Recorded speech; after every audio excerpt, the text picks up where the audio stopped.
tous et bienvenue dans un nouvel épisode de Mel au pays. Aujourd'hui, on se retrouve avec le chef Luce pour un deuxième épisode où cette fois-ci, nous allons voir son show cooking et on est justement dans son restaurant. C'est bien ça, chef? Exactement. Aujourd'hui, on va commencer les préparations de la recette du show cooking de demain qui sera à base d'awara, de choux et de crevettes. Et on va faire un mariage de tout ça pour faire quelque chose de sympa. Bon, ben c'est parti alors. Ah ben, viens avec moi. On y va.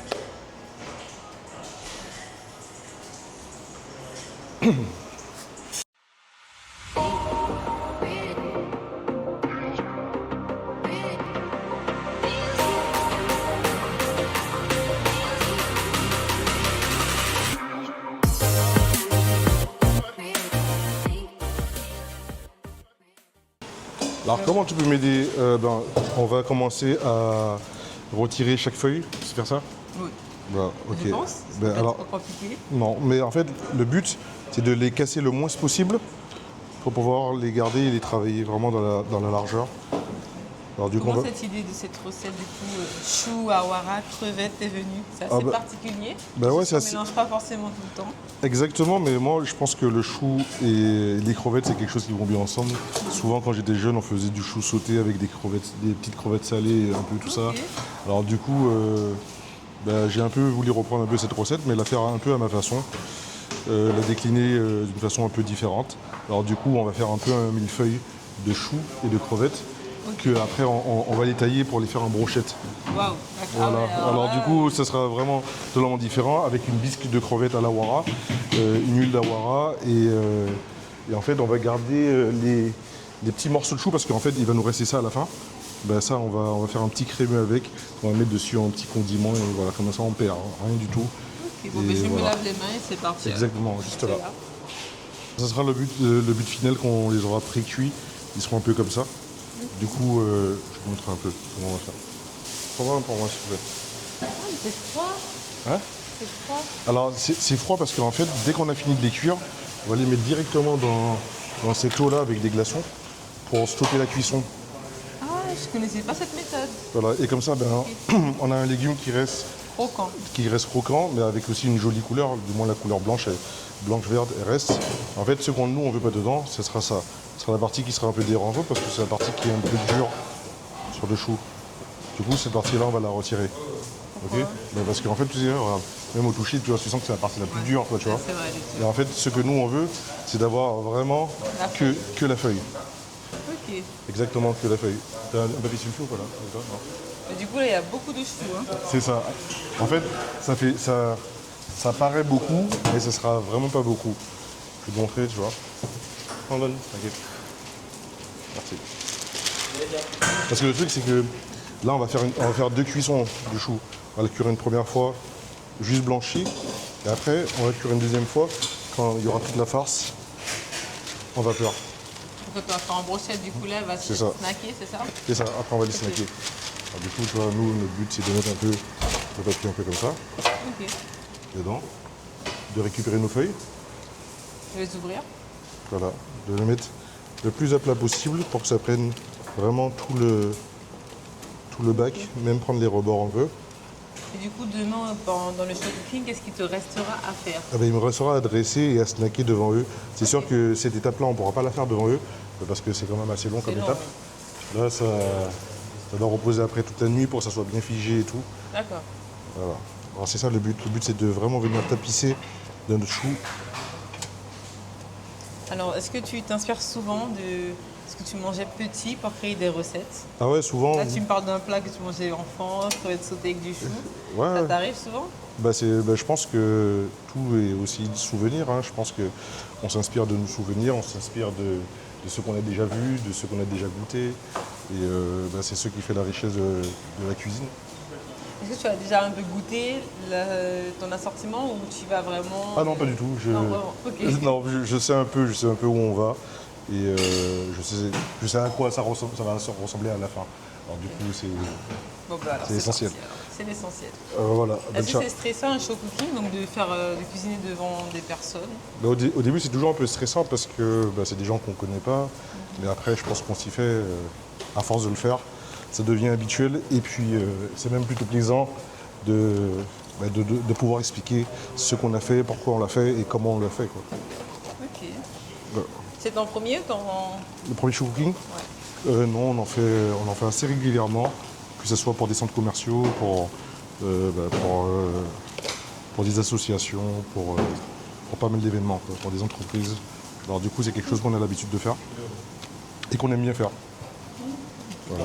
Est-ce que tu as un show cooking jusqu'à présent qui t'a marqué? Je pense qu'ils sont tous marquants parce que c'est toujours plaisant de voir que les gens ils apprécient le travail qu'on fait. Alors du coup, moi je pense que tous les show cooking ont été intéressants, que ce soit avec des plus jeunes, des plus vieux, des plus âgés. Voilà, ça a toujours été super intéressant parce qu'en fait les gens ils sont super intéressés, plus intéressés que ceux que je pense. Alors tu es parti sur la crevette pour un show cooking. Ouais. Est-ce que tu as prévu autre chose pour les personnes qui sont allergiques par exemple? Ah non, pas du tout. Non, non. Le but, c'est aussi de Montrer la technique. de montrer la technique et de montrer aussi, du moins, le chemin vers lequel j'ai voulu qu'on aille. Ok. Voilà. Donc l'awara, graines de saison, là, on est en plein dedans. Est-ce que Exact. tu fais aussi du bouillon? Je fais du bouillon. J'ai même gagné l'Awara d'or en 2019. Effectivement, j'allais Oui. en venir. Et ouais, c'est vraiment quelque chose que j'aime, que j'adore même. Le bouillon, c'est quelque chose que tu peux pas ne pas manger de bouillon à Pâques. C'est pas possible. C'est vrai. Mais justement, pour faire un bon bouillon, parce qu'on voit souvent qu'on cherche à revisiter le bouillon, pour toi, quels sont les éléments qu'on ne peut pas enlever au bouillon? Bon, bien sûr, la wara, mais entre autres, pour toi, ce serait quoi? Ça serait le boucanage, ça serait les légumes qui associent le bouillon. Je pense qu'on on n'a pas envie de mettre des carottes dans le bouillon, on ne mettra pas d'aubergines dans du bouillon, De pommes de terre? on ne mettra pas de pommes de terre dans du bouillon, on ne mettra pas de saucisses dans du bouillon. Ouais. Voilà, il y a des choses, on ne peut pas. On ne peut pas. Après, on peut diversifier le boucanage, diversifier les viandes, mais il y a des choses pour moi que je ne ferai pas. Et le bouillon végétarien aussi, tu y crois ou pas? Je crois au bouillon végétarien, parce que je crois au bouillon végétarien, mais tout en gardant les mêmes légumes qui composent le bouillon. Pas en rajoutant des légumes en plus, des légumes qui n'ont rien à faire dedans, quoi. Mais je suis pour faire de l'aubergine boucanée pour remplacer la viande, pour donner le goût. Je pense que c'est quelque chose qui pourrait être super sympa, quoi. À quel moment je sais qu'il faut s'arrêter là ou- Quand on arrive un peu comme ça, quoi. Ok, donc là à peu près. Il faut essayer de le déchirer le moins possible. Ah, Alors du coup, il faut essayer de suivre un peu les feuilles. Regarde. Voilà, je pense que là, on arrive à la fin. ouais. Essaye de déchirer le moins que possible. Comment dire? Regarde. Là, c'est plus facile. Parce qu'en fait, tu veux vraiment suivre la feuille, hein.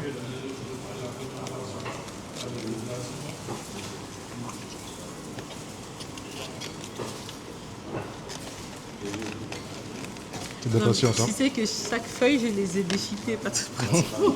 Eh ben, Pas bravo. du tout regarder la méthode. Regarde. Le but, c'est d'avoir des feuilles oui. les plus jolies possibles pour que ça puisse tapisser le fond sans qu'il y ait trop de trous.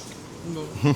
Et si vous voulez refaire cette recette chez vous, Voilà. suivez bien du coup le sens de la feuille.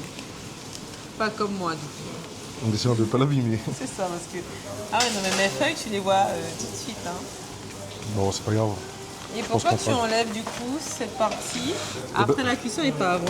On pourrait le retirer avant, mais en fait, après la cuisson, la feuille, elle est plus flexible. Ah oui. Du coup, pour la travailler, ça sera beaucoup plus simple plus simple. et on la cassera pas. Mais tandis que si on le fait là, on risque d'abîmer les feuilles. Du coup, après ça, on va cuire, du moins, on va blanchir nos feuilles. Ok. Donc c'est combien de temps à peu près? C'est à peu près 3-4 minutes. C'est quelque chose d'assez rapide, hein. Ah oui. On les met juste dans un bouillon d'eau bien chaude, du moins frémissant, avec bien salé. Du coup, ça sera juste là. D'accord.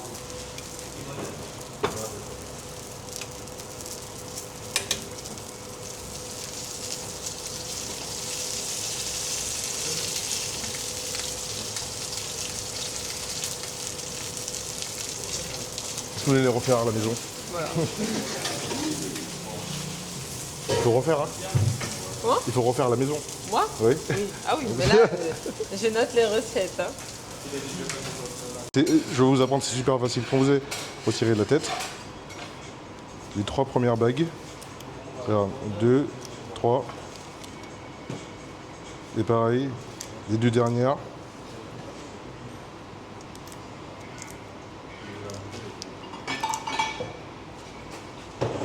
Voilà. Super simple finalement. Comme ça, je stoppe ma cuisson. Waouh. Voilà. Du coup, là, je les laisse un peu. Le temps que c'est dedans, ben, on va refaire. Ok. Si tu veux, là, maintenant. J'en prends une bonne quantité du Allez, coup. tu peux en prendre un peu plus. Tiens, tu prends la pince pour que tu puisses bien les immerger.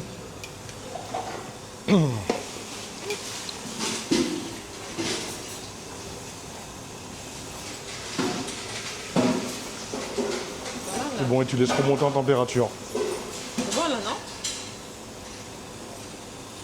Ok. Alors, du coup, là, nos feuilles sont déjà froides. Hein. Tu peux regarder, c'est déjà bien froid. Là, on va enlever la partie. Là, du coup, je les retire tous. Ah oui, elles sont glacées.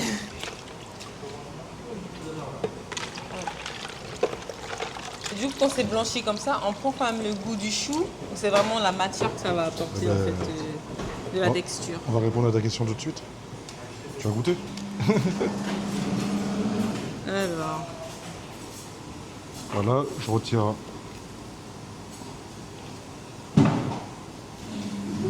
Voilà. Et du coup, eh ben, dis-moi s'il y a le goût du chou alors.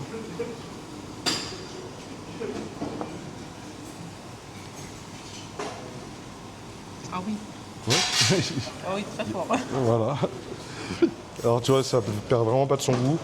Et là, du coup, une fois qu'on a retiré la partie qu'on ne veut pas, la cosse, on va venir les disposer dans notre plat, comme ça, jusqu'à ce que ben, on l'étale entièrement. Ok, c'est parti. C'est parti? Allez, tiens, je te mets ça là. Bon, ben ça va, il n'y a pas de cœur. S'il n'y en a pas, tu peux les mettre directement dedans. Il faut vraiment que tu tapisses tout le bac. Est-ce que tu as des demi-bacs gastro plutôt? Est-ce qu'il y aura assez de croix pour tout ça?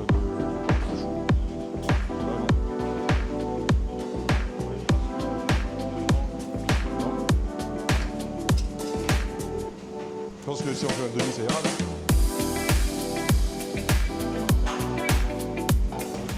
Je pense que si Non, mais j'y arrive, ça, c'est eux qui ont vous acheté. aussi à la maison, vous pourrez réussir du coup. Je pense que c'est une recette qui est accessible à tous.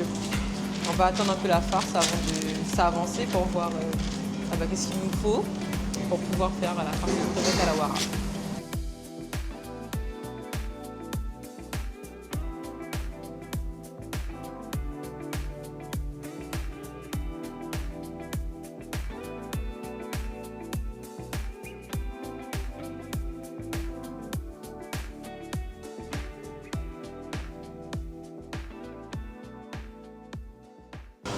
Je crois qu'on va changer de bac parce que ce bac là peut-être est un peu grand. Du coup on va prendre celui-là. Ok. Du coup ben, on va reprendre la même chose. Hein. Alors, tu prends la même chose et on fait pareil dans celui-là.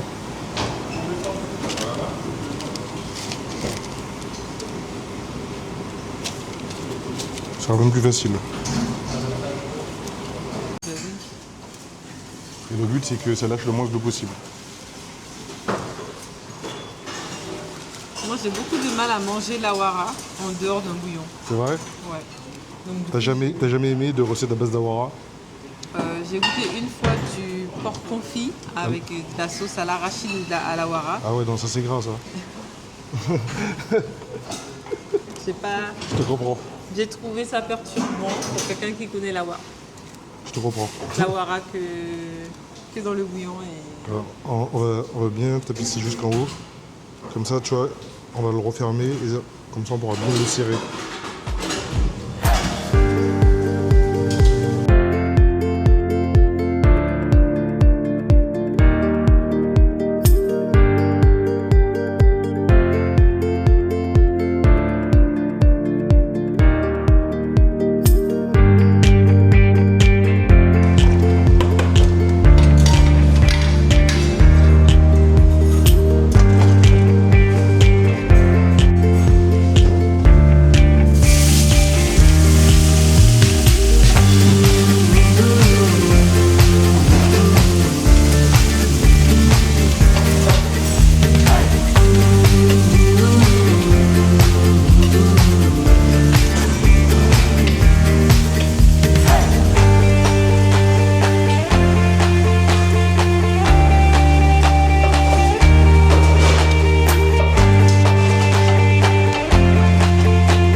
va écraser toutes les têtes pour que toute la saveur de la crevette puisse vraiment ressortir et qu'on ait une sauce qui soit vraiment très puissante en crevette.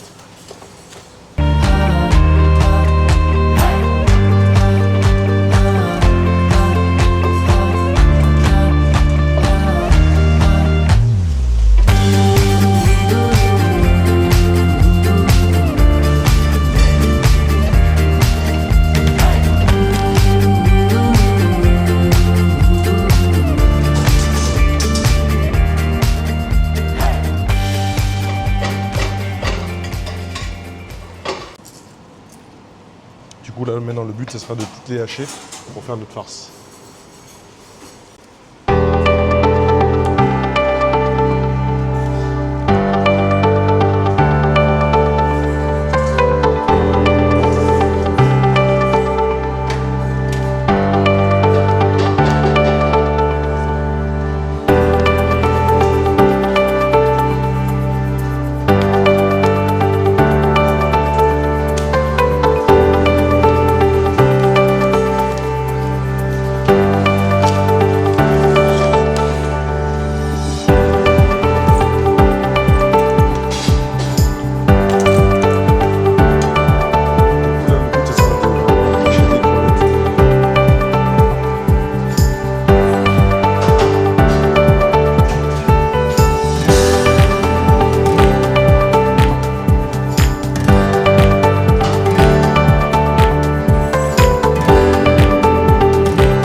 On le fait au couteau pour avoir le plus de morceaux possible, hein.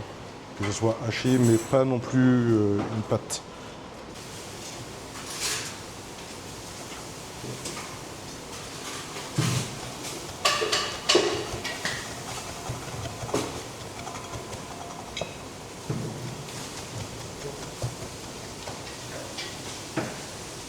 Voilà, du coup, on va récupérer nos crevettes. Alors du coup, pour la marinade, on va mettre un tout petit peu d'ail.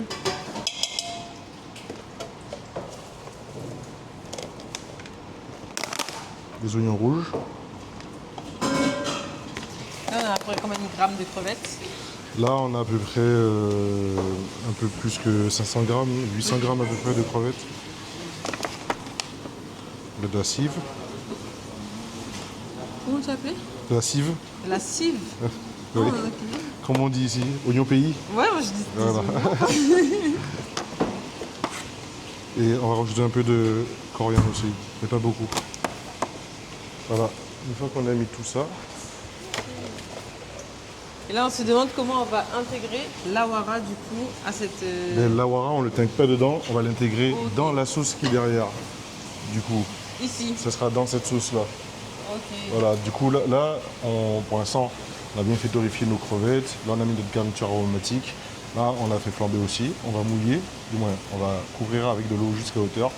Bien laisser réduire. Une fois que c'est bien réduit, ben là, on va incorporer notre pâte d'awara pour continuer à réduire notre jus et que ça soit vraiment concentré, l'awara et la crevette.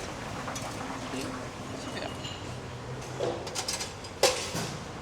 Voilà, du coup, là, on a la base de notre préparation. Il nous manque juste le gingembre, mais il est en train de nous le faire, Brandon. Ok. On attend juste le gingembre pour rajouter dedans. C'est un peu des touches. Un peu asiatique. Je un n'osais peu- pas dire asiatique, je me suis dit un peu comme avec le gingembre. Un peu asiatique, un peu créole. Parce que aussi dans notre cuisine, on utilise beaucoup de gingembre dans la cuisine Oui, créole, c'est vrai. surtout guyanaise. Il y a beaucoup de gingembre, beaucoup d'ail. Voilà. Hein Du coup, on va rajouter du poivre, bien poivré, du sel.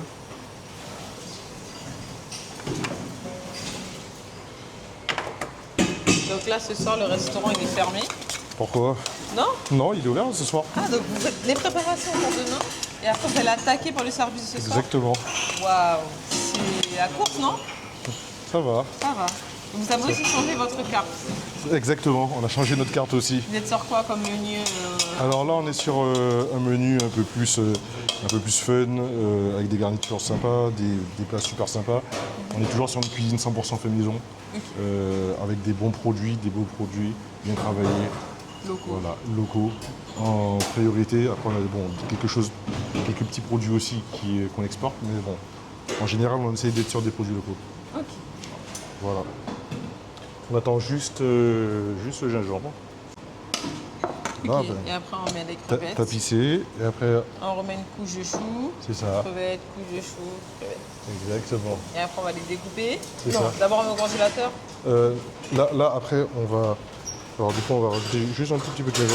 Hein.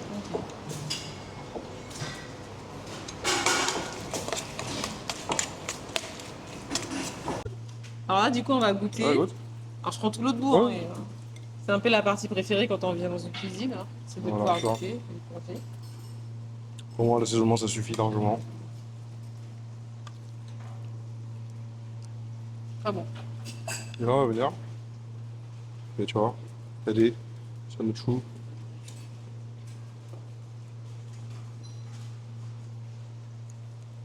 Bien assaisonné. Hein. Merci.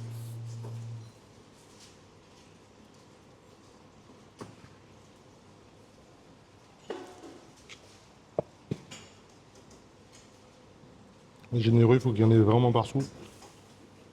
Quand on va manger, on aura le goût de la crevette, du chou et de la wara. Notre but aussi, c'est pas de dissocier les goûts, c'est de les associer ensemble, Ok. de les combiner. Fais une fusion. Voilà. Bon. Alors, du coup, une fois qu'on a fait ça, on a mis notre première couche. Et là, ben, on reprend notre chou. Tout à l'heure, on va En fait, continuer. c'est vraiment un millefeuille, un peu comme des lasagnes. entre Exactement. Mais sans béchamel et tout. Voilà, sans béchamel, sans rien de tout ça.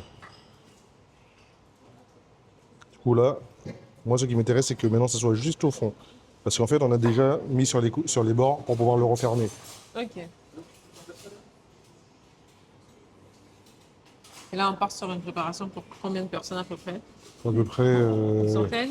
Non, vu que c'est une dégustation, à peu près une centaine de personnes. Et pour ceux qui n'ont pas regardé notre premier épisode, est-ce qu'on peut revenir sur les moments phares justement de votre parcours et de ce restaurant, le Zuri aujourd'hui? Je vais refaire une petite présentation express. Et puis pour ceux qui veulent revoir la première interview plus détaillée, elle est sur YouTube. Ok. Alors, du coup, le Zuri, c'est notre deuxième restaurant. On a déjà un premier restaurant qui s'appelle le Signature. C'est un restaurant un peu, on va dire, semi-gastronomique, avec des produits locaux. On va dire une cuisine avec des produits amazoniens, mais avec des touches asiatiques et des techniques de la cuisine française. Et notre deuxième restaurant, c'est le Zuri, où on est actuellement. C'est un restaurant spécialisé brunch, où le soir, on fait une cuisine fait maison, assez sympa, sans prise de tête, conviviale. Voilà. Mais depuis justement notre premier épisode où on a un peu parlé justement de restaurant signature, est-ce qu'aujourd'hui il y a eu une avancée? Est-ce il continue de tourner? Alors il était fermé à un moment donné? Là, on est, je pense, sur la fin des travaux. Je pense Ok. que les travaux ne vont pas durer beaucoup plus longtemps. D'accord. Et on est sur une ouverture, normalement, vers octobre, normalement, si tout se passe bien. Waouh. Ok, super. Alors la gestion de deux restaurants, comment vous le voyez du coup? C'est un challenge, hein, c'est un challenge au début, surtout que bah, c'est pas facile de gérer, de trouver du personnel en Guyane, c'est pas Alors, facile. on en avait parlé, c'est pas C'est ça, facile. et, Surtout en pâtisserie, vous m'avez dit. surtout en pâtisserie, Voilà. et c'est surtout pas facile de trouver tous les produits toute l'année. Alors du coup, c'est un challenge de tous les jours, mais on est là pour relever ce challenge. Bon. Voilà. Mais moi j'ai hâte de voir justement cette réouverture. Et puis Alors, du on coup, attend. on va continuer notre millefeuille. Voilà. Donc en fait on fait que ça. C'est ça. La On fait farce, le chou. la farce, le chou, la À peu farce. près combien de couches? Jusqu'à ce qu'on remplisse Ok. le moule entièrement. Super. Donc à la maison on fait pareil. À la maison, on fait pareil. Et si vous ne voulez pas le faire avec de la crevette, vous pouvez le faire aussi avec autre chose, de la volaille. Bon, ben c'est génial. Voilà. Ben voilà, vous avez la recette. Merci à vous, chef. Merci.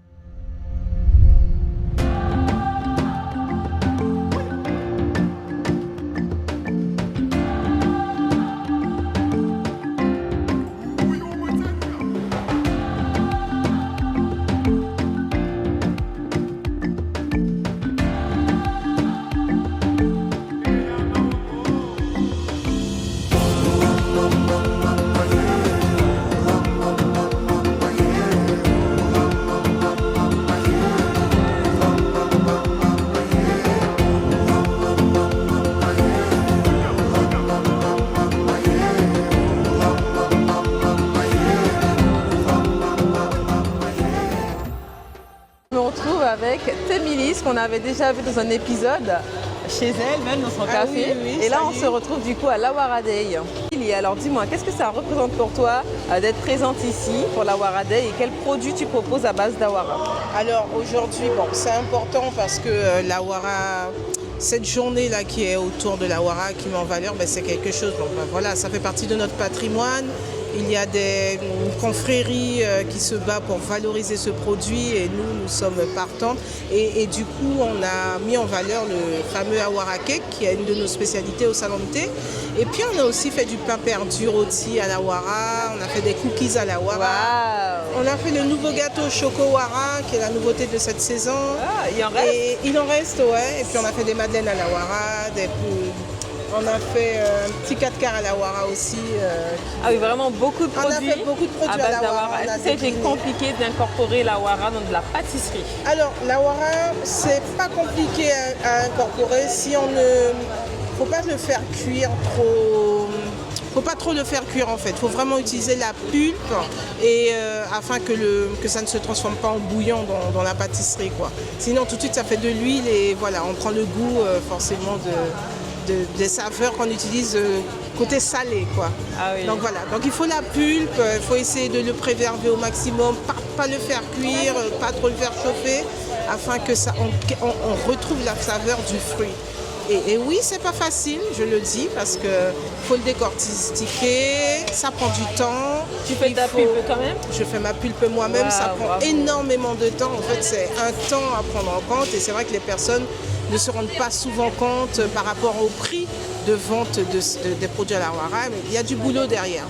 Et puis c'est un produit phare, un produit du patrimoine, donc il faut le valoriser, il ne faut pas hésiter à l'utiliser. Même vous à la maison, hein, milkshake à l'Awara, tiramisu à l'Awara, lâchez-vous les cheveux. La pulpe à l'Awara, quand on la fait pas trop liquide, elle s'incorpore très bien dans vos mousses, dans tout ce que vous pouvez utiliser. Voilà. Est-ce qu'on peut retrouver en dehors de cette journée des produits à base d'Awara chez toi dans ton café? Alors bien sûr, au salon de thé, on a tout le temps le Choco-Wara, c'est devenu un nouveau produit de vitrine. Et la Wara Cake, il est là de façon permanente parce qu'on s'est organisé pour avoir ce produit tout au long de l'année. Voilà. Bravo Émilie. Voilà. Merci Vraiment beaucoup. ravie, puis j'espère que j'aurai l'occasion de goûter. Ah ben oui, Voilà. n'hésite pas, on t'attend. Merci. Ça marche. Bonjour chef Patrick Gustave, Bonjour. dites-nous, qu'est-ce que vous proposez aujourd'hui et en quoi c'est important pour vous d'être présent aujourd'hui? Alors aujourd'hui, je suis là. J'ai représenté la société SAF pour tout ce qui est crevettes et poissons locaux. Et j'ai décliné 3 recettes aujourd'hui. 3 recettes. J'ai décliné un poisson mariné coco Awara. J'ai décliné une terrine de poisson, terrine d'Akupa en chaud froid, sauce Awara et épinard pays. Et un cocktail de crevettes Awara citron. Victime de son succès. Hein. Voilà, tout à fait. Donc aujourd'hui, on a présenté ces 3 plats pour mettre en valeur les produits locaux et l'Awara. Voilà. Est-ce que ça a été une tâche évidente de pouvoir mélanger la wara avec des crustacés comme les crevettes ou encore du poisson? Oui, ça a été pour moi évident parce que l'Awara, c'est un produit qui se décline sous toutes les formes, salé tant que sucré et très très bien avec le poisson et crustacés. D'accord, très Voilà. bien. Merci beaucoup. Merci, au plaisir. Et là maintenant, je me retrouve avec Précy Pitoula qu'on a pu déjà retrouver sur Melopéi. Bonjour Précy. Bonjour. Alors dis-moi, qu'est-ce que ça représente pour toi aujourd'hui d'être présente à l'Awara Day? J'ai trouvé que c'était une excellente idée parce qu'on a tendance à penser que l'awara, on peut l'utiliser qu'en bouillon, alors qu'on peut faire tellement de choses. Et aujourd'hui, ce que je trouvais qui était extraordinaire, c'est que tout le monde a mis la main à la pâte et chaque créateur, ont proposé quelque chose. J'ai vu des millefeuilles à l'awara, j'ai vu des jus, j'ai vu toutes sortes de choses. Je trouve ça extraordinaire de faire travailler son imagination et de dire qu'est-ce qu'on peut faire avec un produit comme ce produit qui est un produit sain, parce que c'est un produit sauvage. C'est un produit bourré de vitamines et tout ce qu'il faut, des nutriments pour notre santé. C'est pas un produit Même en préparant la pâte, il n'y a pas de transformation, c'est juste vraiment naturel. Donc, je me suis dit, il y a quelque chose à faire. Alors moi, lorsqu'on m'a proposé de venir à cet atelier, de faire cet atelier, j'ai imaginé, on est au restaurant en Guyane, on a envie de manger des spaghettis de carbonara. Alors moi, j'ai remplacé la préparation du carbonara, je l'ai remplacé de la même manière, avec bien sûr avec des épices que j'ai ajoutées parce que de mes origines, j'ai ajouté des épices que je fais venir d'Inde. Donc on va retrouver les feuilles de curry, on va retrouver la cardamome, on va retrouver plein d'épices. Donc mélangé aux épices que nous avons déjà, ça a donné quelque chose d'extraordinaire. Ce matin, j'ai fait un essai avec les lardons et cet après-midi, j'ai fait avec du poulet boucané. Et c'était une tuerie. Ah, je suppose. C'était vraiment... Donc j'ai préparé la pâte, alors avec du lait de coco à la place de la crème fraîche. Voilà, donc ça a donné un produit. Le seul truc que j'ai pas pu faire, parce que normalement je fais mes spaghettis moi-même avec la machine, mais là c'était pas possible de faire parce que ça prend beaucoup de temps. Donc ce qui fait que j'ai fait avec des pâtes industrielles, mais ça a donné quand même un bon résultat. Et c'était vraiment, les gens étaient ravis. Donc voilà, c'est une très bonne chose. Il faut qu'on imagine de travailler nos propres produits. Et tu penses du coup pouvoir aussi proposer donc du coup dans ton atelier, un atelier pour incorporer la Awara? Oui, alors justement, pendant les vacances de Pâques, j'ai prévu 5 ateliers avec les enfants. Donc il y aura la pizza à la Awara, il y aura la pizza à la Awara et à la banane plantain. Et il y aura aussi les spaghettis qu'on va refaire avec les enfants. Et puis plein d'autres produits à base d'Awara que nous allons utiliser pour permettre aux enfants de découvrir ce produit, ce fruit. Et comment ça t'est venu à l'idée du coup de l'incorporer sous quelle forme? Est-ce que tu utilises la pâte, la pulpe, voilà. Alors moi ce qui me... Vous savez, quand j'ai ouvert mon atelier de cuisine, que vous connaissez, le but pour moi, c'est de faire comprendre aux gens que les produits industriels, on peut tout faire, ce que l'industriel fait. D'autant plus que nous sommes riches en Guyane, nous avons tout. Nous avons les légumes, nous avons le poisson, la viande sauvage, nous avons tout. Et je me dis, pourquoi aller pousser un caddie avec des produits transformés alors qu'on peut justement apprendre aux enfants à faire des chips de banane que d'utiliser les chips qu'on fait venir de je ne sais pas où et qui est préparé comment. Même le chocolat avec les bâtons de chocolat, je fais des tablettes de chocolat pour apprendre aux enfants. Ce serait bien. Oui. Voilà, pour apprendre aux enfants à faire leurs propres tablettes de chocolat, à préparer des petits bâtonnets de chocolat créole. Il y a déjà tout dedans, sauf qu'on n'aura plus qu'à mettre le bâton de chocolat qui va être, il y a déjà tout préparé, juste à ajouter de l'eau chaude et on a un chocolat créole. Génial. Voilà. Donc, savoir que lorsque je dors pas en fait. Ma tête travaille. Et lorsque on m'a proposé cet atelier au centre commercial de Montjoly, je me suis dit autour de la Awara, il faut que Donc j'ai travaillé cette recette pendant 2 semaines. J'ai travaillé cette recette pendant 2 semaines. J'ai fait plein d'essais au niveau des épices, au niveau des goûts, au niveau des saveurs, de savoir comment je vais travailler ma pâte et tout.